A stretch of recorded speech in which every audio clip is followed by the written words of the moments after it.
वर्णिवेश रमणीय दर्शनम मंदहास्य रुचिराननाम्बुजम पूजितम सुरनरोत्तमे मुदा धर्मनंदन महं विचिन्तये त्वं सुकांत व्रतं कांतं त्वं कांतं सर्वदोगतं त्वं गते द्वेग देवत्वं त्वं वन्दे भक्तिकासुते।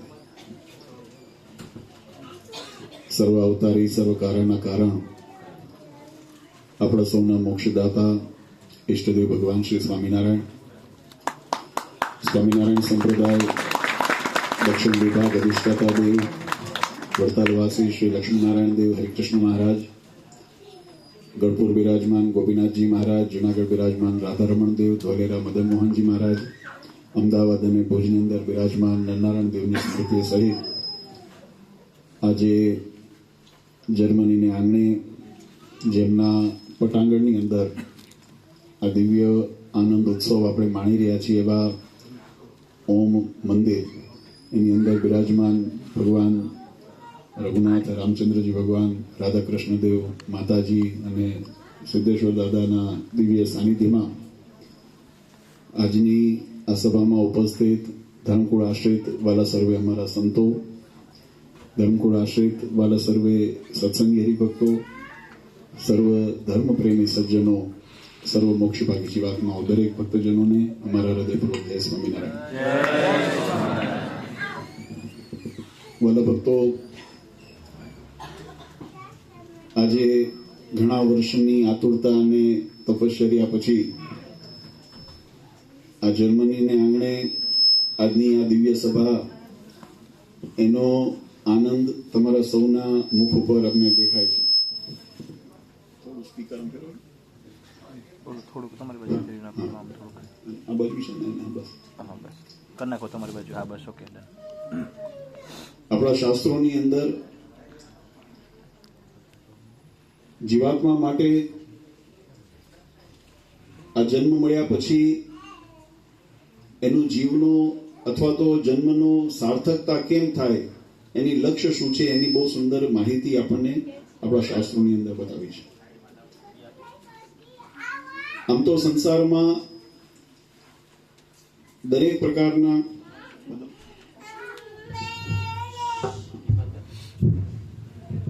આપણા સંસારની અંદર જીવાત્મા જ્યારે શરીર ધારણ કરે છે ત્યારે એને બે પ્રકારના ગુણો એના જીવનની અંદર જોવામાં આવે છે. એક પ્રાકૃતિક ગુણ અને એક સંસ્કારના ગુણ.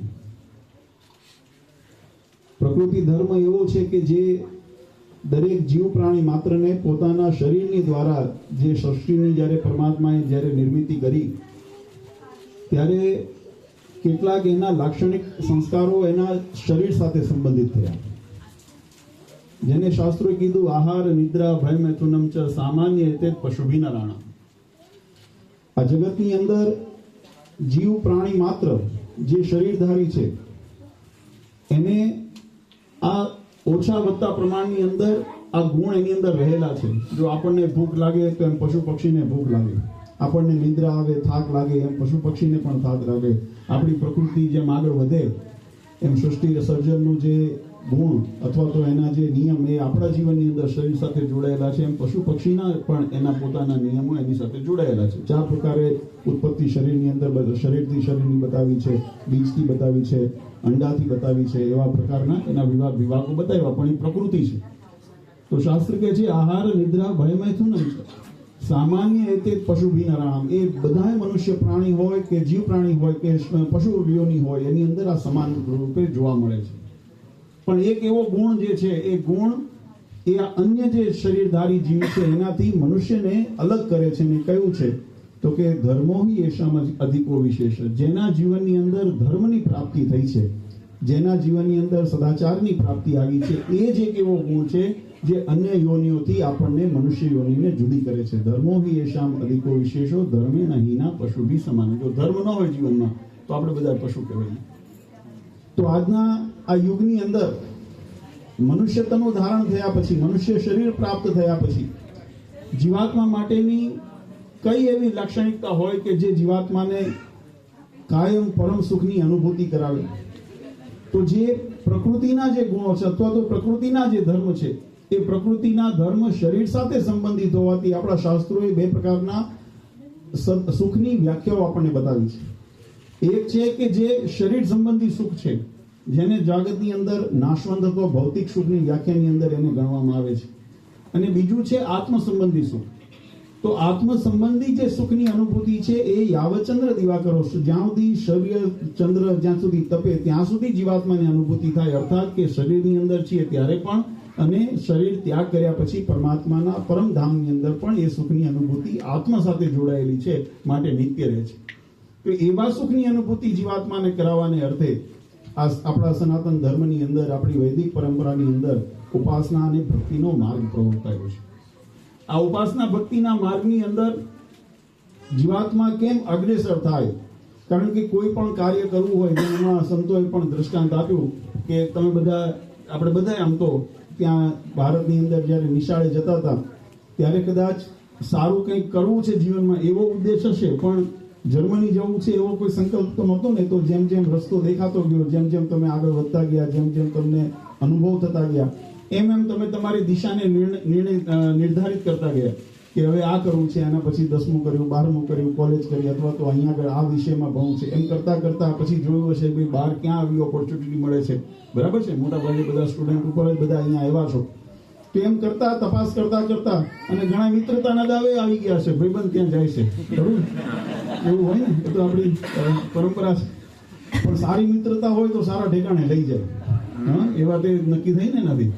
તો જેમ એમ કરતા કરતા કરતા અનુભવ કરતા કરતા શીખતા શીખતા શીખતા શીખતા એક નક્કી થયું કે હવે અહીંયા આપણે આવ્યા. તો એમ આ ભૌતિક યાત્રા છે. આધ્યાત્મિક યાત્રાની અંદર પણ આપણા શાસ્ત્રો એમ કહે છે કે અનુભવ કરતા કરતા શીખતા શીખતા શીખતા શીખતા આપણે ક્યાં જવાનું છે? યદ્ગત્વા ન નિવર્તન્તે તદ્ધામં પરમં મમ. ભગવાન કહે છે જ્યાં આવ્યા પછી જીવાત્માને પુનર્જન્મ મરણના ચક્રમાં નથી આવવું પડતું, એવું જે પરમાત્માનું ધામ, એ ધામની અંદર જીવાત્મા જાય એટલે આપણે સફળ થઈ ગયા. બરાબર? ઘણા અહીંયા ઉતર્યા પછી એમ થયું હશે હાશકારો, હાશ હવે બીજાના સિક્કા વાગી ગયા. એમ આપણે સંકલ્પ તો બધાના હતા, ઘણા બધાએ તમારી સાથે પણ ત્યાં પ્રયત્ન કર્યા હશે, પણ જેના પ્રારબ્ધની અંદર, જેની મહેનતની અંદર રંગ ચડ્યો એને આ સફળતા મળી. બીજા માટે હજુ એને પ્રયત્ન બાકી છે. એમ 84 લાખ યોનિની અંદર જીવાત્મા પ્રયત્ન કરતા કરતા કરતા જેના ઉપર ભગવાનની કૃપા થઈ, એને ભગવાન ઓળખાણા, એને સત્સંગ ઓળખાણો, એના શરણની અંદર જીવાત્માને જવાનો અવસર મળ્યો.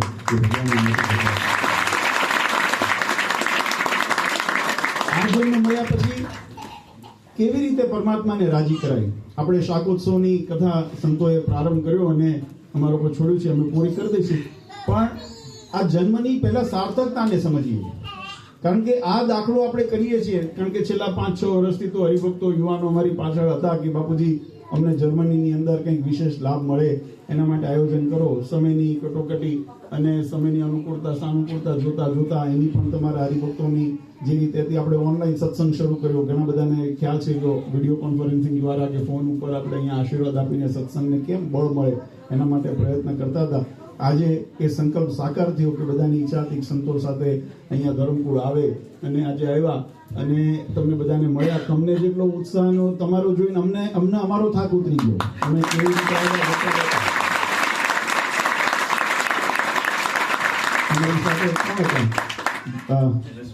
રશ્મિ ભગત હતા ને અમારી સાથે આવ્યા, મને ખબર છે કે આપણે એમ કહેવાય કે સારા કામમાં કસોટી ઘણી થાય અને ગઈકાલે અમારી પણ થઈ ગઈ.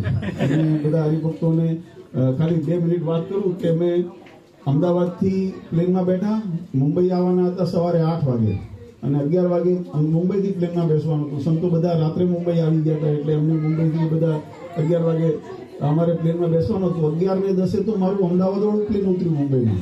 આ બધું બોર્ડિંગ શરૂ થઈ ગયું. પછી તો અમે જે દોડ્યા છીએ મેં કીધું આ જર્મની વાળાએ પરસેવો ઉતાર્યો ખરો એમ કહેતા. એટલે પરીક્ષાઓ લીધી પણ તમારી શ્રદ્ધા હતી. મને મનમાં એક વખત મેં કીધું હવે ન પકડાય, પણ ભગવાનની કઈ કૃપા અને તમારો પ્રેમ હતો. પ્રેમના તાતણે મહારાજે કસોટી કરી પણ અંતે પ્લેનમાં બેહાડી દીધા. મેં કીધું હવે જે સામાન ભલે ન આવે ચાલશે પણ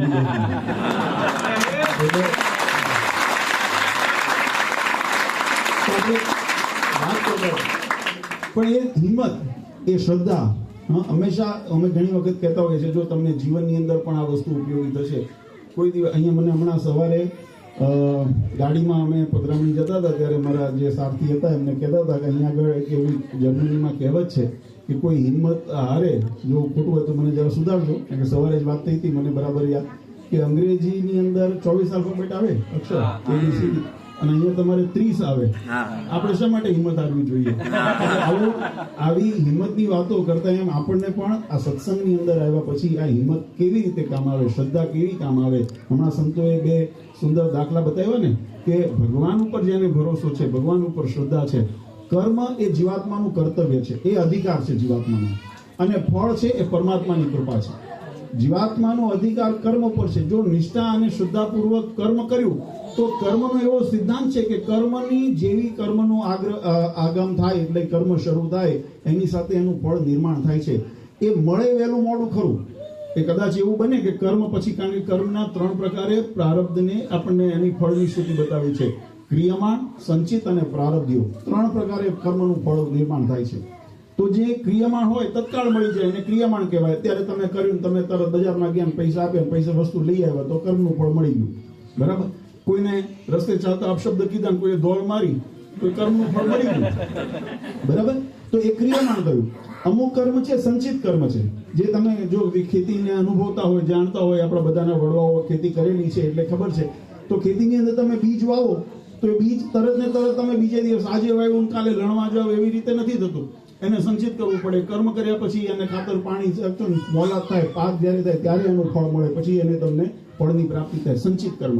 અને ઘણા કર્મ એવા છે, વચનામૃત આદિ ગ્રંથની અંદર મહારાજે બતાવ્યું કે પૂર્વે કરેલા જે સંકલ્પ હોય, વિકલ્પ હોય, એ આપણે કરતા ભોગવતા આયુષ્ય પૂરી થઈ ગઈ, પણ એ ફળનું હજુ ભોગવવાનું પૂરું નથી થયું. તો મહારાજ કે બીજા જન્મની અંદર પ્રારબ્ધ બનીને સાથે એ આપણી સાથે આવે છે. પ્રારબ્ધ કર્મ નિષ્ફળ નથી જતું.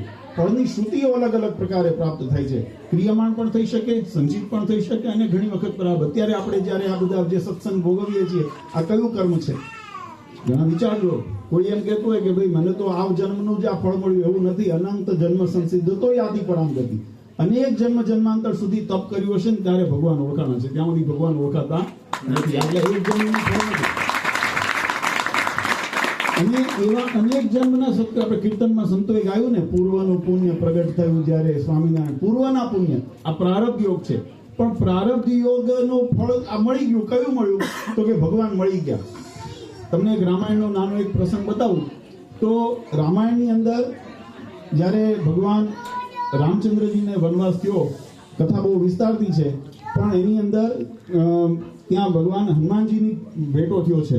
બરાબર. સીતા માતાનું હરણ થયું, પછી હનુમાનજી મહારાજનો ભેટો થયો, અને કથા બહુ વિસ્તારતી છે. એટલે ભગવાન હનુમાનજી મહારાજ કીધું મેં ભક્તિ કરી એનું મને ફળ મળ્યું કે મને ભગવાન મળ્યા. શું મળ્યું? ભગવાન મળ્યા. પણ ભગવાન મળ્યા એ પણ પુણ્ય કાર્ય થયું ને. એનું ફળ શું? તો કે એનું ફળ એ થયું, ભરતજીને ભેટો થયો. જ્યારે સંજીવની પહાડ લઈને જ્યારે જતા હતા અને હનુમાનજી મહારાજને ભરતજીએ નીચેથી જોયું કે હનુમાનજી મહારાજ આખો અસુર જાય છે કે ભગવાન રામચંદ્રજી ઉપર કંઈ નહીં હોય, બાણ ચડાવ્યું અને ભગવાન હનુમાનજી મહારાજ ઉપરથી ત્યાં નીચે ઉતર્યા ને બતાવ્યું. કથા બહુ વિસ્તારથી કહેવાનું કે દરેક પુણ્યકાળનું ફળ નિર્માણ થાય છે. તો આપણે ભગવાનનું પૂર્વે ભજન કર્યું, એનું ફળ શું મળ્યું? તો કે આ જન્મની અંદર ભગવાન ઓળખાણા, સત્સંગ ઓળખાણા. હવે આ જન્મની અંદર આપણે એવું શું કરીએ કે હવે ભગવાનનું ધામની પ્રાપ્તિ આપણને થાય? તો એનું નામ છે સત્સંગ. આ જન્મની અંદર જો મનુષ્ય જન્મને સફળ કરવો હોય, સાર્થક કરવો હોય, તો આપણા માટે પરમ આવશ્યક છે ભગવાનનું ભજન કરવું, ભગવાનની ભક્તિ કરવી. અને એ ભક્તિ કેવી રીતે ઉદય થાય તો એના આપણા શાસ્ત્રોએ 2 વસ્તુ બતાવી છે. એક તો જેને ભગવાનનો અહોભાવ થઈ જાય, ભગવાન પ્રત્યેનો અનુરાગ, ભગવાનનો પ્રેમ, એ જ્યારે જીવનની અંદર જ્યારે ઉતરે ત્યારે એ પ્રેમથી તમે કોઈ પણ ક્રિયા કરશો એ તમારી ભક્તિ પરિણમશે. શ્રદ્ધા અને ભાવ વગરનું કોઈ પણ કરેલું હશે તો એને ભક્તિ નહીં કહેવાય. કદાચ તમે એનાથી એને પુણ્યકર્મ કહેવાશે, એને સદગુણ કહેવાશે. પણ ભક્તિ ક્યારે થશે? તો જ્યારે ભગવાનની અંદર પૂર્ણ શ્રદ્ધા અને વિશ્વાસ રાખીને, ભગવાનની અંદર પ્રેમને હેત કરીને તમે જે કર્મ કરશો એ ભક્તિ થશે. તો આપણી સત્સંગની રીત છે. તો વિશેષ કરીને ખૂબ આનંદ છે કે વિદેશની અંદર આવીને પણ તમે આ સત્સંગના વારસાને જાળવ્યો છે.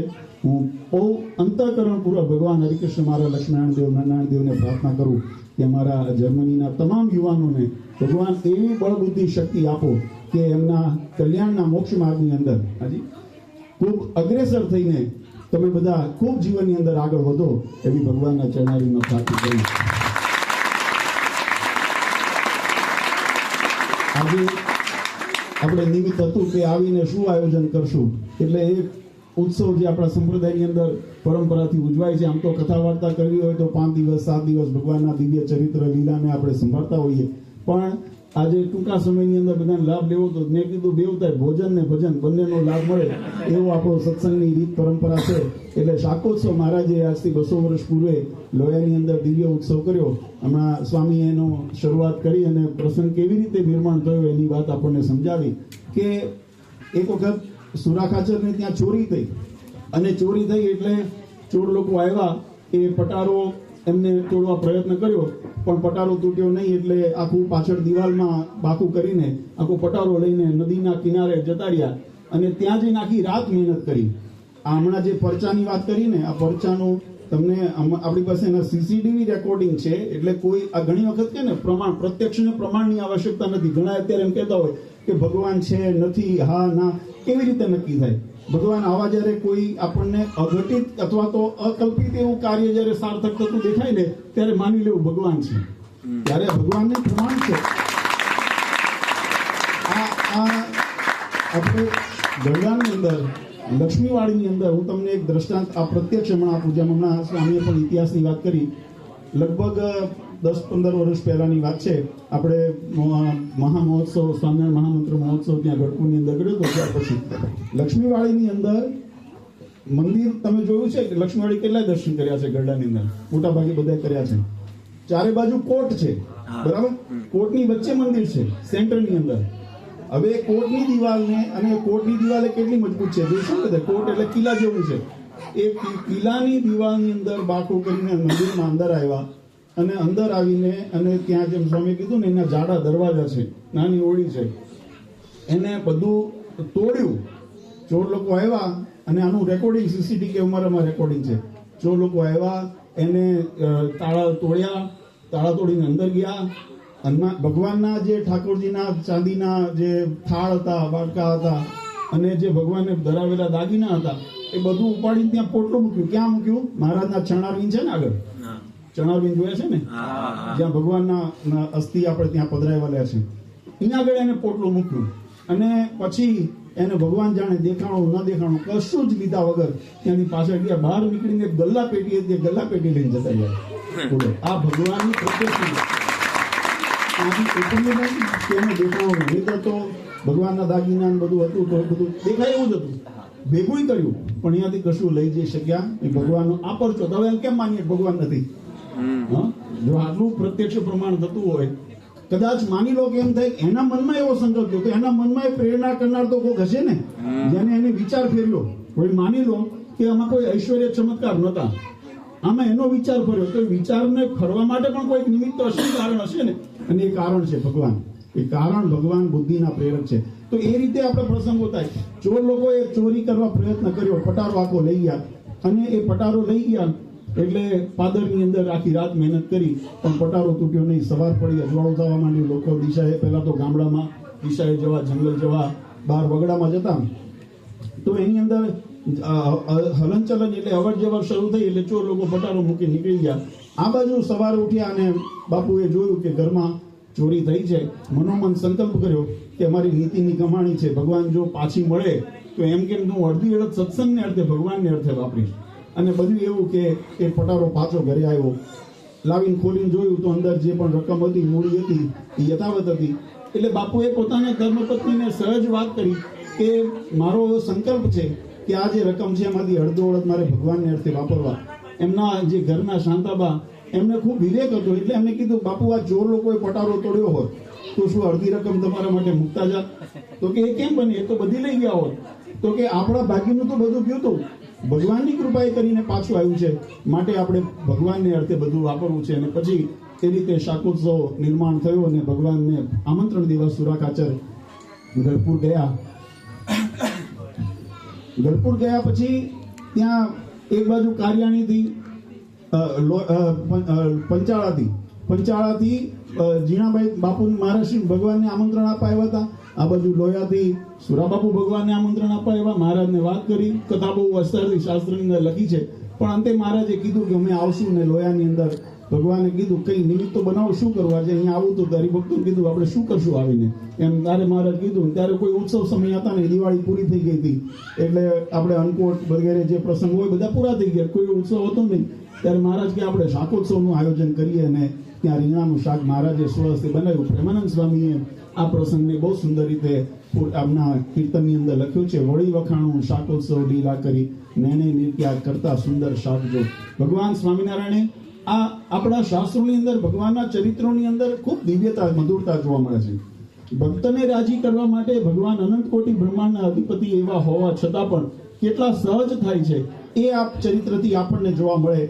કે અનંત કોટીને તો ભગવાને આદેશ કર્યો હોત કે ભાઈ ચાલો, સંતો હતા, બ્રહ્મચારીઓ હતા, પાર્ષદો હતા, હરિભક્તો હતા, કોઈ સારા રસોઈયાને બોલાવી લીધા હોત ને કીધું હોત કે ભાઈ તમે કરો, તો કહી હોત ને, તો તારે પણ થાત. આપણે અત્યારે મોટા ઉત્સવ કરવા હોય તો શું કરીએ છીએ? પહેલા તો ઘરના બહેનો હોય તો આપણે ત્યાં દિવાળી અન્નકોટ વગર કરો, બહેનો ભેગા થઈને કરી દેતા. હવે કદાચ એ નથી થતું તો બહારથી બજારમાંથી પણ આપણે શુદ્ધતાથી, પવિત્રતાથી કોઈ એવા રસોઈયા જાણકાર હોય એને બોલાવીએ છીએ. ઘરે લગ્ન પ્રસંગ હોય ને કેવી રીતે બહારથી બોલાવી લઈએ છીએ, તો એમ પણ ઉત્સવ થતા હોય. પણ આ ઉત્સવની અંદર મહારાજે સ્વયં પોતે ભાગ લીધો. કેવી રીતે? તો મહારાજે પિતાંબર પહેર્યું, અને પિતાંબર પહેરીને કમરની અંદર મહારાજે ખેસ બાંધ્યો, અને પોતે એ 60 મણ રીંગણનો વઘાર મહારાજે એ લીધો, અને મોટા 12 મણ ઘીની અંદર મહારાજે વઘાર લીધો. પ્રેમાનંદ સ્વામીએ લખ્યું 12 મણ એકાક્ષરી વઘારમાં જોવા આવ્યા શિવ બ્રહ્મા તજી નાગજો. સ્વર્ગાદી લોકથી જ્યારે ભગવાનની આ લીલાને સમાચાર પહોંચ્યા, વઘારની જે વરાળ ઉઠી ને, એ વઘારની વરાળ સ્વર્ગાદી લોક સુધી પહોંચી, અને શિવ બ્રહ્માદી દેવતાઓને પણ એમ થયું કે આવો સુંદર ઉત્સવ, ભગવાનનો અલૌકિક ઉત્સવ થઈ રહ્યો છે, તો અમે પણ એના સાક્ષી બની અને બધા ત્યાં આવ્યા. ત્યારે આ ઉત્સવની અંદર મહારાજે 60 મણ રીંગણાનો વઘાર કર્યો, અને એ વઘારની અંદર મહારાજે બહુ સુંદર દૈવત્વ મૂક્યું. પ્રસંગ બહુ વિસ્તારથી છે, પણ આપણે સંક્ષિપ્તની અંદર, સમય મર્યાદાની અંદર વિચારીએ કે કેવો ભગવાન દિવ્ય જીવાત્મા પર કરુણા કરે છે. ત્યારે મહારાજે જ્યારે વઘાર લીધો પછી એ સમય બન્યું એવું, મહારાજ પોતે હળદર, મસાલો વગેરે એની અંદર નાખતા, પછી એ પોતાના હાથ જે હળદર વાળા હોય ને પોતાના ધોતી ઉપર લોહી નાખતા. મહારાજે સફેદ ધોતી પિતાંબર પહેર્યું હતું, તો એની ઉપર મહારાજ પછી હળદર વાળા હાથ, એટલે પ્રેમાનંદ સ્વામી લખ્યું હલ્દી વાલા હાથ લુએ નીચ ધોતીએ, પીળે પટ શોભે પરિભ્રમ જો. એક મિનિટ.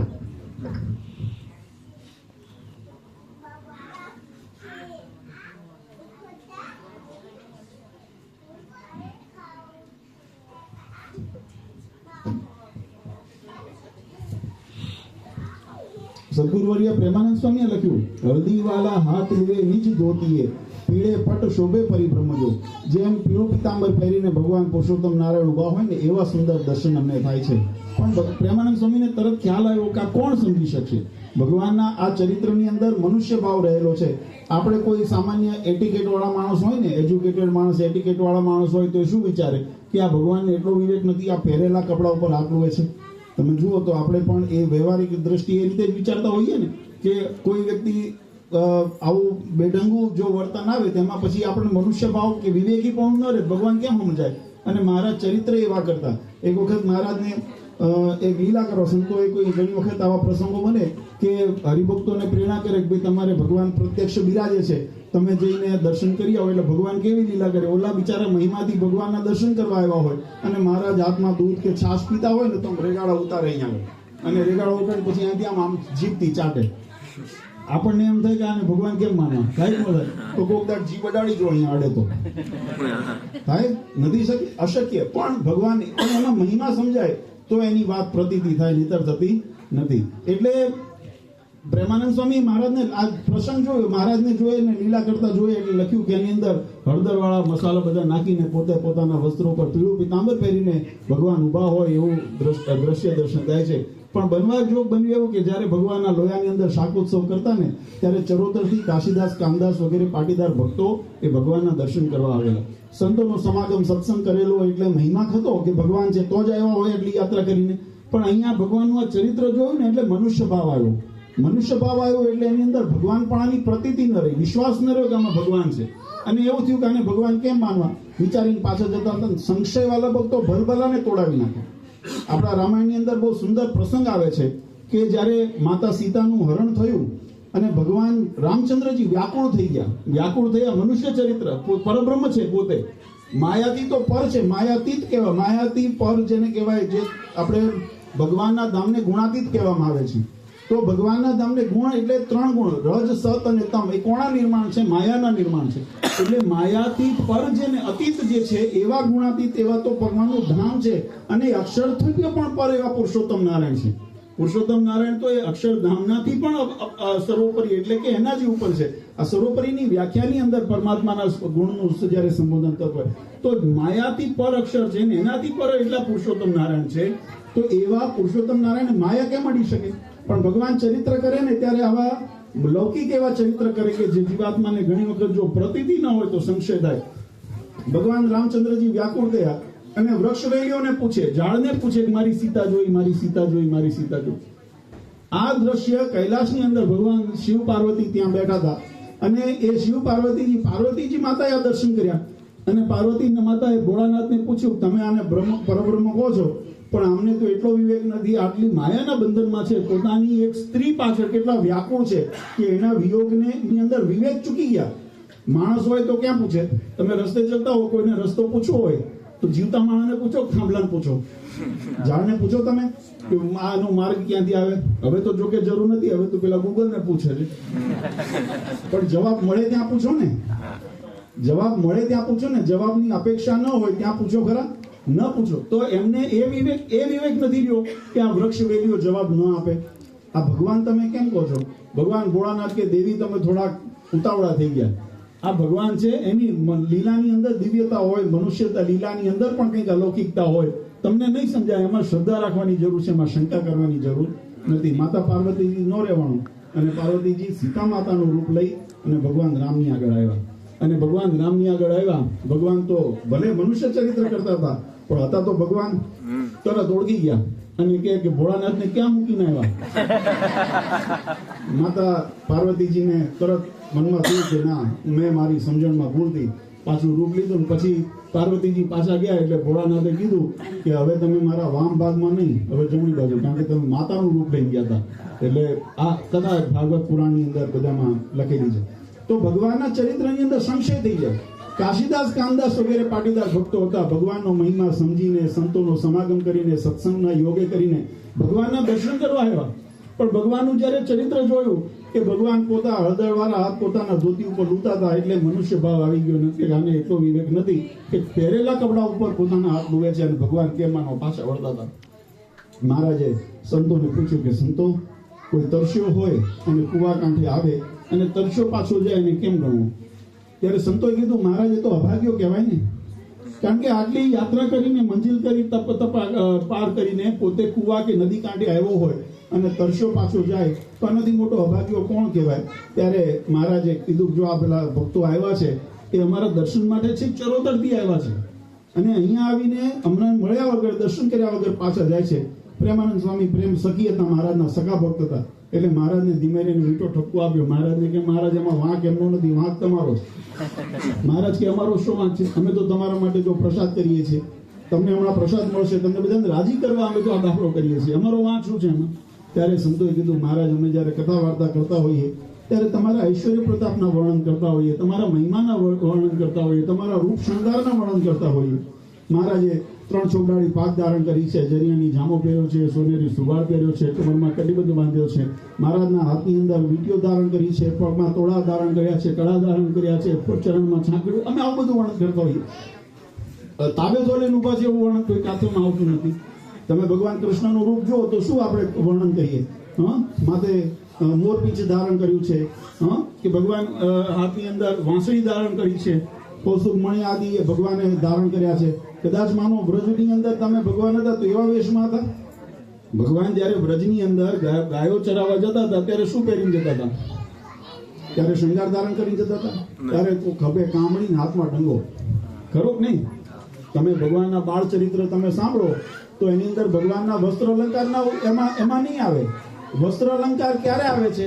ભગવાને ત્યારે દ્વારકાધીશ ભગવાનનું તમે વર્ણન તમે જુઓ તો એની અંદર ભગવાનના શણગારનું વર્ણન આવે. પણ જ્યારે તમે ગોપગોવાળીઓને ત્યાં જ્યારે ગાયો ચરાવવા, ભગવાન ધેનું ચરાવવા જતા ત્યારે ભગવાનના એવા શણગારનું વર્ણન નહીં આવે. ત્યાં તો એવું જ આવશે, ગભે કામળી નાખીને હાથમાં મારા લાકડી થઈ જાય. તો જેવો વેશ ભગવાને, પણ ભગવાન બદલાના. જે ભગવાન બાલપ્રભુ ઘનશ્યામ, જે કૃષ્ણ અવતારની અંદર ભગવાન કૃષ્ણ રૂપે બાલપ્રભુ કૃષ્ણ જેવા હતા, એ દ્વારકાધીશ બન્યા, તો ભગવાન તો એના એરિયા. એમ મહારાજના ચરિત્રથી ભગવાનની ઓળખાણ નથી થતી, ભગવાનના ઐશ્વર્યથી પરમાત્માની ઓળખાણ થાય. અને એ ઐશ્વર્ય પ્રેમાનંદ સ્વામી કે મહારાજ અમે તો તમારા ગુણના વખાણ કરતા હોઈએ. આ તાબેતો પહેર્યો છે ને એનાથી વધારે જો તમે ધોતું પીળું કરી નાખ્યું. અમે સવારે જરાય ઉતારે ધોળું હતું. પછી મહારાજને સંતોએ વિનંતી કરી કે તમે આ ભક્તો ઉપર કઈ દયા કરો. જો અભાવ લઈને સત્સંગમાંથી નીકળી ગયા તો એને મોક્ષનો માર્ગ કેમ મળશે? પછી મહારાજે દયા કરીને નામ દઈને કીધું, કાશીદાસ ખાનદાસ, તમે જે જોવા માટે આવ્યા છો જોઈને જાઓ. અને જ્યારે ભક્તોએ પાછળ વળીને જોયું ને ત્યારે ભગવાને ચતુર્ભુજ સ્વરૂપે દર્શન દીધા, પોતાના ભગવાન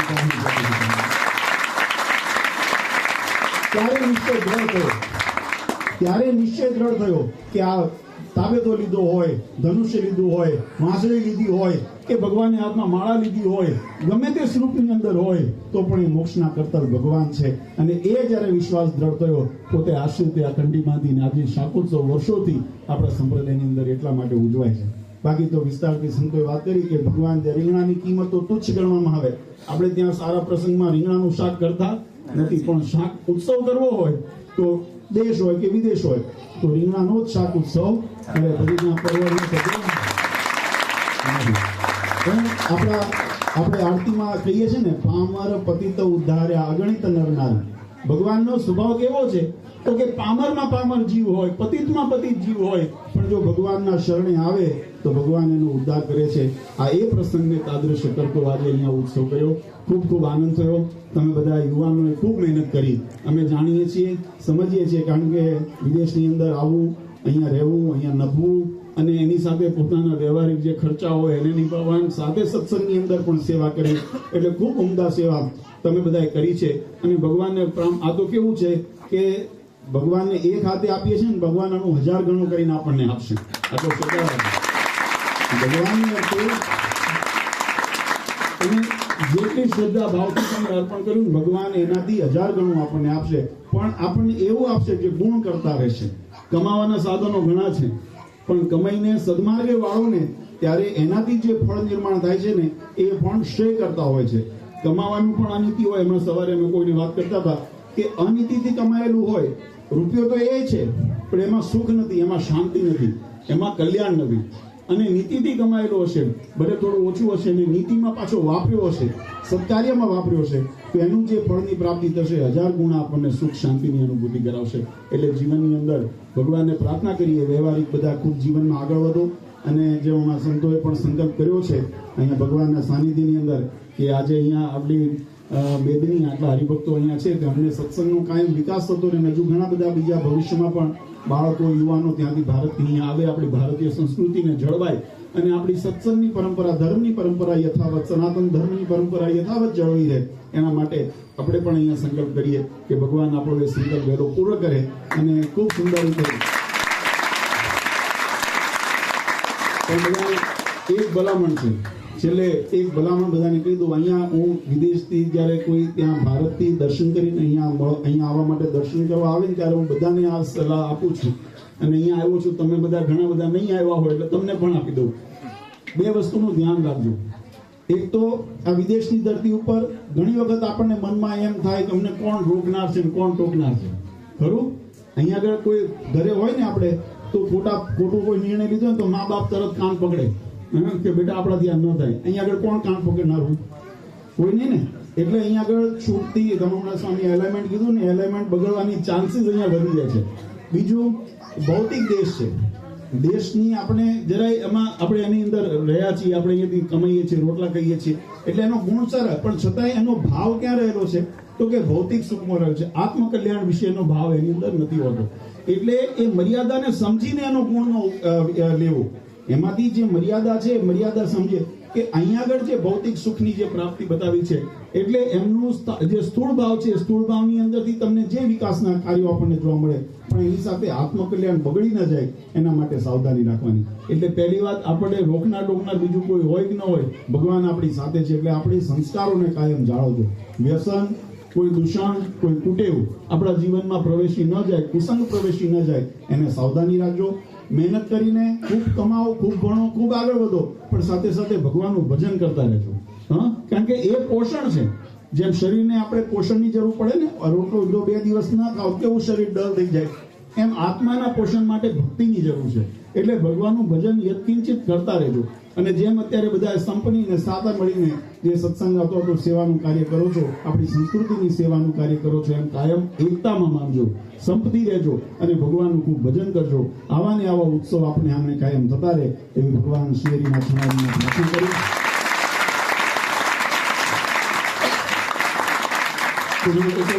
તમને બધાને પરમ પૂજ્ય આચાર્ય મહારાજ અજેન્દ્ર પ્રસાદજી મહારાજ, અશોક ગાદીવાળા માતુશ્રી અને અમારા સમસ્ત ધર્મગુરુ પરિવાર વતી તમામ યજમાનો, અમારા યુવક મંડળના તમામ સ્વયંસેવકો અને ઉપસ્થિત તમામ ધર્મપ્રેમી ભક્તોને ખૂબ ખૂબ અમે અંતરના આશીર્વાદ આપીએ છીએ. સર્વે ભવંતુ સુખીના, સર્વે સંતો નિરામયા, સર્વ સ્વસ્થ રહો અને ખૂબ સુખિયા થાઓ એવી ભગવાન શ્રી હરિના ચરણારવિંદમાં પ્રાર્થના કરી મારી વાણીને વિરામ આપું. બોલો સ્વામિનારાયણ ભગવાન.